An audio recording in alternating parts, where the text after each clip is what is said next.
কৃত্রিম অক্সিজেন ছাড়াই মানাসলুর চূড়া জয়। প্রথম বাংলাদেশি হিসেবে অন্নপূর্ণা ১, লোৎসে ও আমাদাবলামের শীর্ষ স্পর্শ। আর ষষ্ঠ বাংলাদেশি হিসেবে এভারেস্টের চূড়া জয়। বলছি চট্টগ্রামের সন্তান বাবর আলীর কথা। তিনি এবার যাচ্ছেন মাউন্ট মাকালো অভিযানে। সেখানকার প্রস্তুতি এবং তার পরিকল্পনা ও সম্ভাব্য চ্যালেঞ্জগুলো সম্পর্কে জানার চেষ্টা করব আজ। কেমন আছেন? চ্যানেল 24 আপনাকে স্বাগতম। মূলত এবার মাউন্ট মাকালো অভিযানে যাচ্ছেন, সেক্ষেত্রে এটিকে কেন আসলে পছন্দ করলেন? এই অভিযানটা আসলে মাউন্ট মাকালু অভিযানে যাচ্ছি বা এবার বেছে নিয়েছি, এটা খানিকটা আমি বলবো নিরুপায় হয়ে বেছে নিয়েছি। আমার এই বছরের যেটা লক্ষ্য ছিল, পাকিস্তানের কারাকোরামে পৃথিবীর ৯ম সর্বোচ্চ পর্বত যেটা নাঙ্গা পর্বত, সেটা ক্লাইম্ব করার আমার ইচ্ছে ছিল এই বছর। তো অনেকগুলো কারণে পিছিয়ে আসতে হয়েছে। নাম্বার 1 হলো যে এটা ক্লাইম্ব করতে যে বাজেট দরকার, সেই বাজেটের অপ্রতুলতা।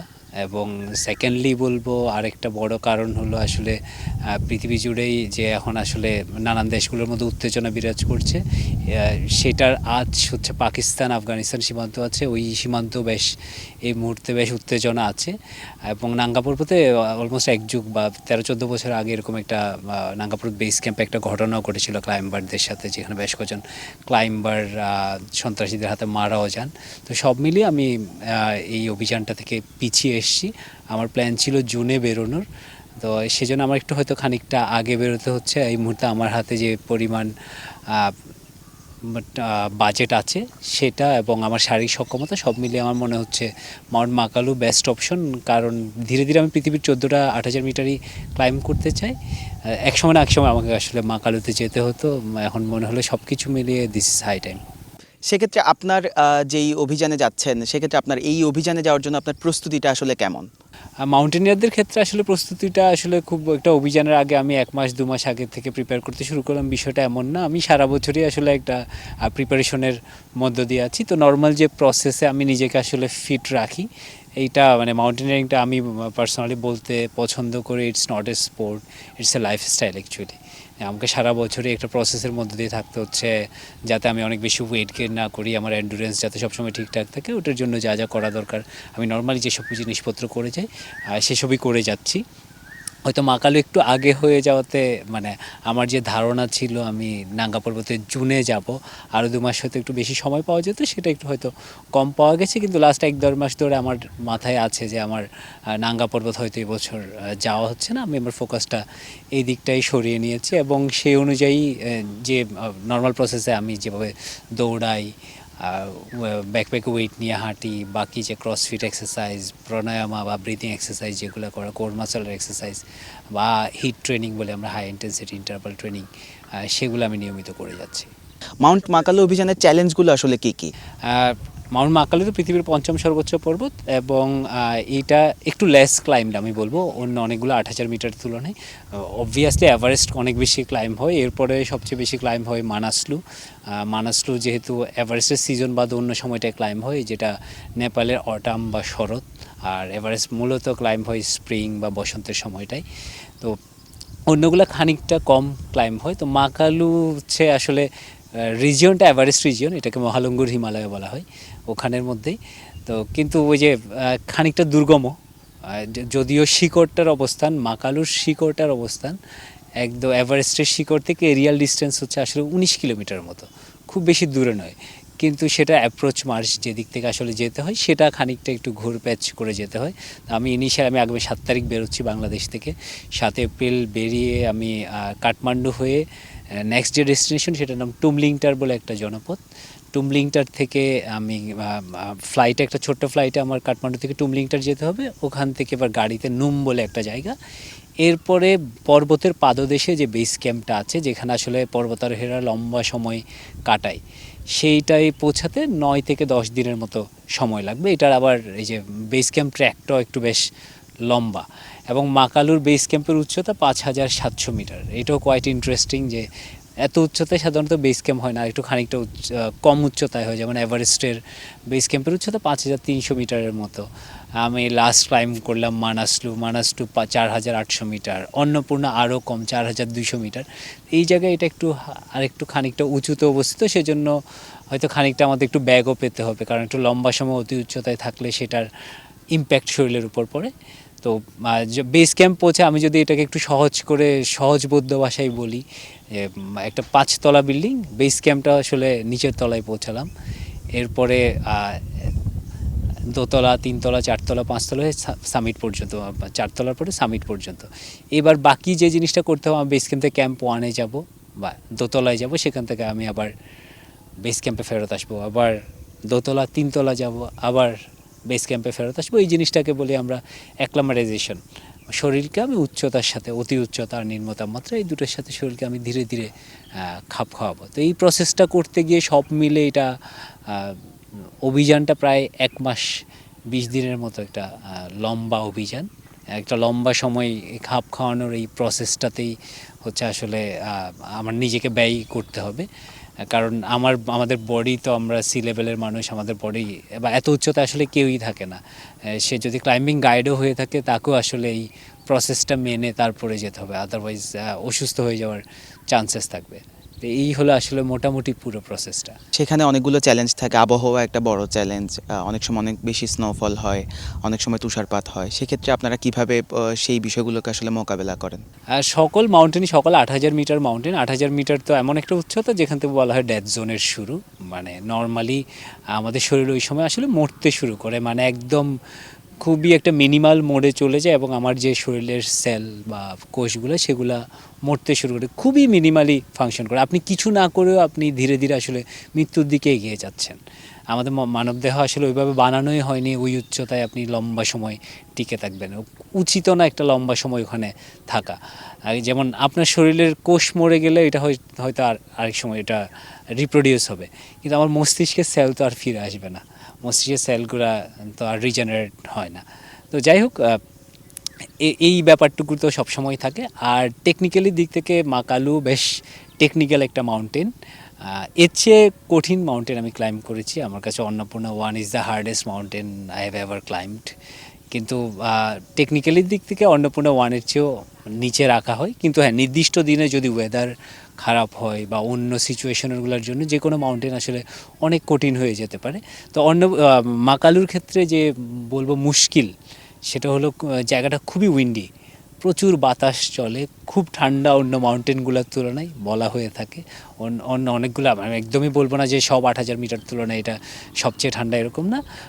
কম্পেয়ার টু আদার মাউন্টেন্স এটাকে বলা হয় জায়গাটাকে প্রচুর ঠান্ডা থাকে, এবং উইন্ড ফ্যাক্টর এবং টেকনিক্যাল দুর্গমত এই জিনিসটা তো আছেই। তো এগুলো আসলে আমাকে ট্যাকল করতে হবে। এই যে পর্বত শৃঙ্গগুলোতে আপনারা যান, সেক্ষেত্রে এই অভিযানটা করার সময় বিভিন্ন ধরনের মৃতদেহ পড়ে থাকতে দেখা যায়। সেটা আসলে কিছুটা ডিমোটিভেট করে কিনা, তখন আসলে অনুভূতিটা কেমন থাকে? হ্যাঁ, আমার ক্ষেত্রে হচ্ছে আমি তো আসলে চ্যালেঞ্জ পছন্দ করি। যে কোনো নতুন চ্যালেঞ্জ আমাকে আনন্দ দেয়, আমি ওই থ্রিলটুকুর জন্যই যাই।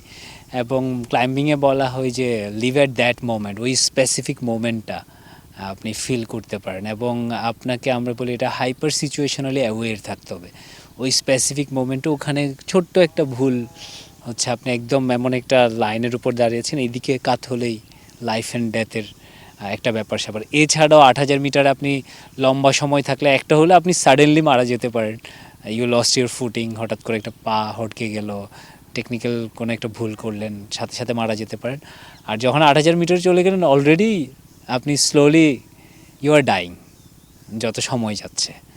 তো এই দুটো ব্যাপার থেকে মোটিভেট করার জন্য আমার মনে হয় যে আমি যে চ্যালেঞ্জটুকু পছন্দ করি, সেটাই আমাকে মোটিভেট করে, এটা টেকনিক্যাল চ্যালেঞ্জটুকু যে আমি এটা ওভারকাম করব, ওই ড্রাইভ বা ওই স্পৃহা, ওইটা নিয়েই আসলে যাই। আমাকে সবচেয়ে বেশি আনন্দ দেয় পর্বত আমার কাছে এখন অনেক ক্ষেত্রেই, যে নতুন একটা মাউন্টেন, নতুন একটা অবস্টেকল, এবং ওটা ক্লাইম্ব করার পরে যে আনন্দ, সেটা তো আসলে আর জাগতিক কোনো কিছু দিয়ে আসলে এটা একদমই বলা যায় আনম্যাচড, কোনো কিছুর সাথে আসলে এটা তুলনা করা যাবে না। তো মোটিভেট করার জন্য ওই যে চ্যালেঞ্জটুকু এবং সেটা ওভারকাম করার পরের আনন্দটুকু, এটা ভেবে আসলে নিজেকে মোটিভেটেড রাখি। আর এরকম অসংখ্য ঘটনা ঘটেছে যেখানে মনে হয় যে না, হয়তো একটা ন্যারো স্কেপ। আর হয়তো 8,000 মিটারের মাউন্টেনের ক্ষেত্রে অনেক বলবো না, আমার এরকম ইন্ডিয়ান হিমালয়াতে মাউন্ট রামজাং বলে একটা অভিযানে গিয়েছিলাম। তো আমরা তুষারধস যে জিনিসটা বলে অ্যাভালাঞ্চ, তো সেটার কবলে পড়েছিলাম। আমরা জাস্ট 20 ফিটের, মানে 20 ফিট যদি একটু বাম পাশ দিয়ে অ্যাভালাঞ্চটা সরে আসতো, মানে এটা হলো কয়েকশো টন বরফ না একটা পাহাড়ের গা বেয়ে নেমেছে, আপনি যদি সেটা কোর্সে পড়ে যান, you have nothing to do. আপনি আপনার স্কিল, আপনার এক্সপেরিয়েন্স কোনো কিছুই আসলে কাজে আসবে না। স্কিল এক্সপিরিয়েন্স খুবই important, but you have to be also be very lucky to survive in this mountains. মানুষের একটা কৌতূহল থাকে যে উপরে যখন ওঠেন, আপনারা যখন ক্লাইম্বিং করেন তখন আসলে সেখানে খাবার দাবার কিভাবে খান, বা হচ্ছে যে সেখানে কিভাবে রান্না হয় বা কি করা হয়, সেই বিষয়ে যদি একটু বলতেন। আচ্ছা, খুবই লেজিটিমেট প্রশ্ন বলবো। তো বেসিক্যালি যেটা হয়, আমরা একটা লম্বা সময় থাকি হচ্ছে বেস ক্যাম্পে, যে মূল শিবির, যেখানে আমরা সকল খাবার দাবার, সকল টেকনিক্যাল গিয়ার মাউন্টেনটা ক্লাইম্ব করার জন্য সেটা এক জায়গায় এনে জমা করি এবং ওইখানে একটা লম্বা সময় থাকি। তো বেশিরভাগ ক্ষেত্রে বেস ক্যাম্পে এমন একটা জায়গায় করা হয় যেখানে আসলে অন্য কোনো একটা প্রাণী দ্বারা, কোনো একটা যে যে প্রাণী ভার বহন করতে পারে, সেরকম কোনো একটা প্রাণী দ্বারা জিনিসপত্র আনা নেওয়া করা সম্ভব।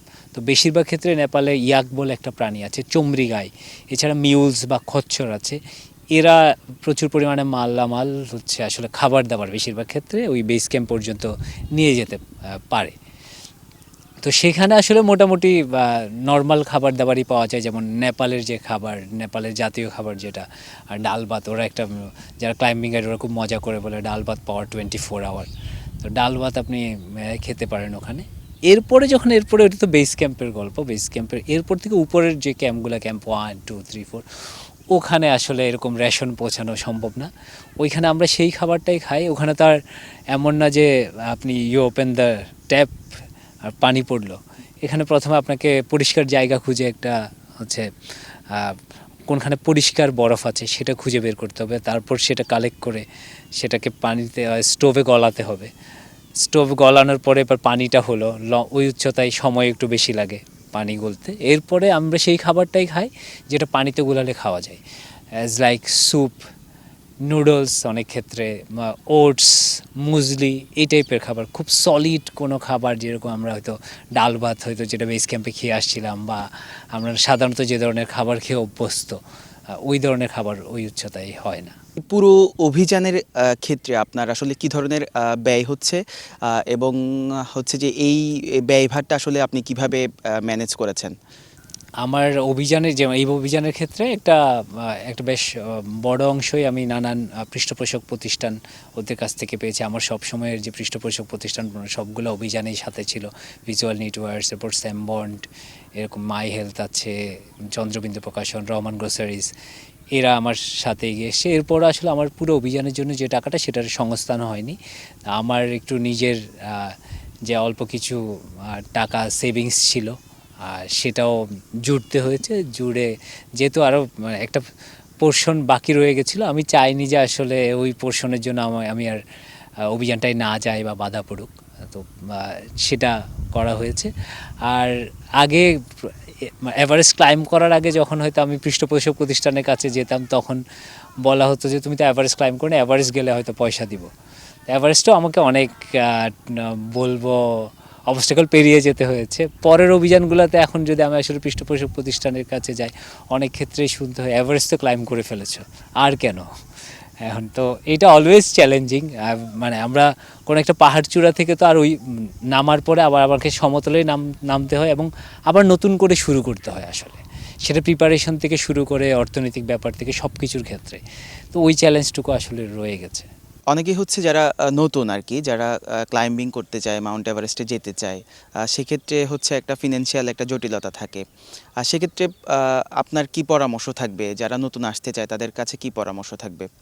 আর সবার হচ্ছে মানে মাউন্টেনিং মানেই মাউন্ট এভারেস্ট এমনও না। Mount Everest, there so many mountains. Himalaya 2500 kilometre লম্বা একটা মাউন্টেন রেঞ্জ, হাজার হাজার পর্বত আছে। তো সো মেনি অপশনস, যে শুধু এভারেস্ট ক্লাইম্বই করতে হবে এরকম ব্যাপার না। অনেক দারুণ দারুণ সব পিক আছে। আমি যেরকম এখন হয়তো এভারেস্টের পরে অন্য অনেকগুলো পিকে যাচ্ছি। এভারেস্ট ক্লাইম্ব করাটা আমার একটা, এভারেস্টটা আমার কখনো আমার ড্রিম মাউন্টেন ছিল না। তো এভারেস্ট ছিল যে আমি যাতে অন্য মাউন্টেনগুলো ক্লাইম্ব করতে পারি, এটার রাস্তাটা যাতে সহজ হয়ে যায়, সেজন্য আসলে আমার আমি বলবো আমি এভারেস্ট ক্লাইম্ব করেছি। তো নতুন যারা আছে আমি বলতে চাই যে আসলে find your reason, why do you want to climb mountains. নিজের কাছে এই অ্যান্সারটা থাকাটা খুব জরুরি। আদারওয়াইজ কিছুদিন পরে সেটা ফেড হয়ে যেতে পারে, আপনি যে এনথুজিয়াজম নিয়ে শুরু করেছেন সেটা নাও থাকতে পারে। তো এই মানে ফাইন্ড ইউর রিজন, এটা আমি বলবো ডেফিনেটলি। আর এরপরে ওই অনুযায়ী কাজ করা, যে আমি বলি সবসময় মাউন্টেনিয়ারিং শব্দটা এম দিয়ে শুরু হয়, এটা করতে আর 3টা এম লাগে। সো ফার্স্ট ইউনিট ডিটারমাইন্ড, একটা মাইন্ড, একটা এম লাগে মাইন্ড, ইচ্ছা শক্তিটা খুব ইম্পর্ট্যান্ট। দেন ইউনিট মাসল, মাসল বলতে এন্ডুরেন্সের কথা বলছি, যে দম, এবং ফাইনালি মানি। এই 3টা যদি মিশেল কেউ ঠিকঠাক করতে পারে, মাউন্টেনিয়ারিংটা করাটা সহজ হয়ে যাবে। এই যে অভিযানে যাচ্ছেন সেক্ষেত্রে পরিবারের সাপোর্টটা আসলে কেমন পান, বা কিভাবে এইসব আসলে ম্যানেজ করতে হয়? আচ্ছা, পরিবার আসলে মেনে নিয়েছে অনেকটুকুই, যে এবং পরিবারের ওই আমার ফ্যামিলির লোকজনের এই বোধোদয়টুকু আছে যে আমি আসলে তো খারাপ কিছু করছি না, এমন কিছু করছি না যেটা সমাজের চোখে খারাপ, বা যেটার খারাপ ইম্প্যাক্ট আর অন্য কোনো দিকে পড়ছে। এখন আমার লাইফ থেকে যদি আমি আসলে পর্বতারোহণটাকে সরিয়ে ফেলি, আমার মনে হয় যে আমি বেঁচে থাকার একটা মানে বড় আমার অনুপ্রেরণাই কাইন্ড অফ আমার লাইফ থেকে ভ্যানিশ হয়ে যাবে। যে হয়তো এই থ্রিলটুকুই আমাকে বাঁচিয়ে রেখেছে, বা আমাকে সারা বছর ধরে আমি যে প্রসেসটা, যে জার্নিটার মধ্যে, যে প্রিপারেশনটার মধ্যে যাচ্ছি, সেটাতে হেল্প করছে। তো পরিবার এখন আর মানে বাধা দেয় না, হয়তো ওইভাবে সম্মতিও দেয় না, যে ওদেরও আসলে অনেকগুলো বিনিদ্র রজনী কাটে। আমার মা খুব আসলে টেন্সড থাকে, তো হয়তো ওই রকম সম্মতি দেয় না, কিন্তু আর ওরকম বাধাও দেয় না, মেনে নিয়েছে আসলে। তো সরকারের কাছে আপনাদের কোনো চাওয়া পাওয়া আছে কিনা? সরকার থেকে তো ওইভাবে এখন পর্যন্ত কোনো সহযোগিতা বা এই ধরনের কোনো কিছু আসলে নেই। এইটা রিসেন্টলি গভর্নমেন্ট একটা খুব দারুণ একটা ইনিশিয়েটিভ নিয়েছে, ক্রীড়া ভাতা আর ক্রীড়া কার্ড চালু করার। এবং সবচেয়ে ভালো যেটা আমার লেগেছে সেটা হলো খুব পপুলিস্ট স্পোর্টস, আমি যদি সেটা ক্রিকেট বলি, বা পুরুষ ফুটবল দল যারা রিসেন্ট টাইমসে খুব ভালো করছে, তো এদের বাইরে অন্য যে একটু আমি বলবো সাধারণের রাডারের বাইরে থাকা অন্য স্পোর্টসগুলা, যেগুলোতে হয়তো যে টেবিল টেনিস, বক্সিং, এগুলোতে হয়তো সাধারণ লোকজন অনেক বেশি ফোকাস দেয় না, বা অত জানা থাকে না। তো এই স্পোর্টসগুলোতে যারা দেশকে নানানভাবে রিপ্রেজেন্ট করছে, তাদেরকে এটার আওতায় আনা হয়েছে। তো আমরাও আসলে যেটা করি, আমিও যখন কোনো আসলে, আমি বলবো না, আমরা যে কোনো পর্বতারোহীরাই বা অ্যাডভেঞ্চার স্পোর্টস যারা করছি, আমরা যে পর্বতারোহণের ক্ষেত্রে বলবো, আমরা যে কোনো চূড়ায় ওঠার পরে প্রথম যে জিনিসটা আসলে আমি আমার ব্যাকপ্যাক থেকে বের করি, সেটা আমার জাতীয় পতাকা। তো আমিও আসলে দেশকে ইন এ সেন্স আমি রিপ্রেজেন্ট করছি। আমি সবসময় এটা বিশ্বাস করি, আমি একটা উঁচু পাহাড়ের চূড়ায় উঠলে আমার দেশও আমার সাথে খানিকটা হলেও উচ্চতায় ওঠে। আমরা হিমালয়ের এত কাছের একটা দেশ, কিন্তু সেই হিসেবে হিমালয়ে আমাদের কন্ট্রিবিউশন অনেকটুকু কম। বা ইভেন আমি যদি এইভাবে বলি, আমাদের পুরো দেশটাই তো আসলে হিমালয়ের দান। হিমালয়ের গ্লেশিয়ার বা হিমবাহগুলা থেকে আমাদের সব নদীগুলার সৃষ্টি, এবং সেইগুলা নদীর বয়ে আনা পলিতেই তো আসলে এই বদ্বীপটার সৃষ্টি। তো সেই জায়গায় আমাদের অনেক কন্ট্রিবিউশন কম। তা আমি বা একটু গভর্নমেন্টের কাছে এটা আমার আসলে আকুতিই থাকবে, এবং যারা এর সাথে সংশ্লিষ্ট, যে এটা একটু ব্যাপ্তিটাকে বাড়িয়ে, এটা ডেফিনেটলি খুব দারুণ একটা উদ্যোগ যাদেরকে দেওয়া হয়েছে, খুবই দারুণ উদ্যোগ, ক্রীড়া ভাতা এবং ক্রীড়া কার্ড চালুর উদ্যোগটা। এটার একটু ব্যাপ্তি বাড়িয়ে আরও যদি অ্যাডভেঞ্চার স্পোর্টস যারা করে তাদেরকেও এর আওতায় আনা গেলে, নতুন যারা, আপনি একটু আগে বলছিলেন যে নতুন যারা পর্বতারোহণ করতে চায় বা অ্যাডভেঞ্চার স্পোর্টস করতে চায়, তাদের জন্য আসলে অনেকটুকু সহজ হবে। বা এখনও যারা স্ট্রাগলিং মাউন্টেনিয়ার আছে, যারা আমার ক্ষেত্রে অভিযানে যেতে আমাদের একটু কাঠখড় পোহাতে হয়, অনেকটা সহজ হবে। 7 তারিখে হচ্ছে আপনি নতুন একটা অভিযানে যাচ্ছেন, সেক্ষেত্রে দেশবাসীর কাছে আসলে কিছু বলবার আছে কিনা? অবশ্যই ডেফিনেটলি আমি চাইবো সবাই যাতে আমার জন্য দোয়া করে, এবং যাতে আমি ঠিকঠাকভাবে আমার দেশের লাল সবুজ পতাকা হাতে এই পৃথিবীর পঞ্চম সর্বোচ্চ পর্বত মাউন্ট মাকালু, সেটার চূড়ায় দাঁড়াতে পারে। আগেও দেশবাসীর সহযোগিতা, দোয়া, আশীর্বাদে আমি আগেও বেশ অনেকগুলো 8,000 মিটার পর্বতে দেশের পতাকা হাতে দাঁড়িয়েছি। এটা আমার পঞ্চম অভিযান, এবং সব ঠিকঠাক থাকলে আগামী মে মাসের শেষ নাগাদ আমার এটার ক্লাইম্ব হয়ে যাবে। এবং সামনের ক্লাইম্বগুলোর জন্য আমি বলবো যে সবাই যাতে একটু আমার জন্য দোয়া করে, সহযোগিতা করে। ধন্যবাদ আপনাকে। এতক্ষণ আমরা কথা বলছিলাম এভারেস্ট জয়ী বাবর আলীর সঙ্গে। তিনি নতুন একটি অভিযানে যাচ্ছেন, মাউন্ট মাকালো অভিযানে। আগামী 7 তারিখে তিনি সেই অভিযানের উদ্দেশ্যে বাংলাদেশ থেকে রওনা দেবেন। তার জন্য রইল শুভকামনা। আজ এ পর্যন্তই, পরবর্তীতে দেখা হবে অন্য কোনো আয়োজনে। সে পর্যন্ত ভালো থাকুন, সুস্থ থাকুন এবং নিরাপদে থাকুন।